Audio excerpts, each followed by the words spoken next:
যে প্রবাসে আসার পর সব থেকে গুরুত্বপূর্ণ একটা বিষয় আছে, সে বিষয়টা কি ভাই? প্রবাসে আসার পরে সব থেকে গুরুত্বপূর্ণ এবং ইম্পর্টেন্ট বিষয়টা কি? ধন্যবাদ আজম ভাই, আমাকে যে প্রশ্নটা করছেন।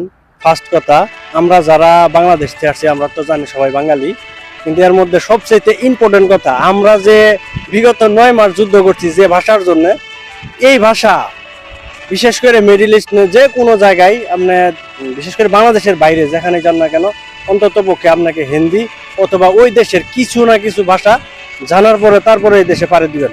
সবচেয়ে দুঃখের বিষয়, আপনি এই ভাষার জন্য অনেকের কাছে অনেক কিছুই শুনতে বাধ্য, কেননা আপনি কিছু তাদের সম্পর্কে জানেন না, বুঝেন না।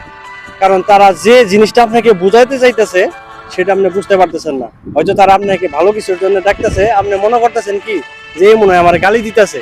এই যে একটা ঘুরপাক, এই জীবনটা ভাই পুরাই মনে করেন যে নষ্ট করে দেয় আপনার মন মানসিকতা সব বিষয়।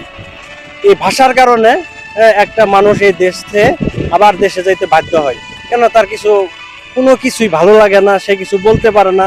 আসলে সে কি করবে, অসহায়ের মতো তাকে শুধু দেখে যে ওই ব্যক্তিটা কি বলতেছে, শুধু এই ভাবনা ভাবতে ভাবতেই সে দেশে যাওয়ার জন্য এক পর্যায়ে প্রস্তুতি নিয়ে ফেলে। যে শুনতে পারলেন যে আসলে সব থেকে মূল্যবান হলো ভাষা। আমরা যারাই আসবো না কেন, যে কোনো কান্ট্রিতে যাই, ন্যূনতম প্রাথমিক যে ভাষাগুলো আছে এটা অবশ্যই সবাইকে শিখে যাওয়ার উচিত বলে আমি মনে করি। ধন্যবাদ।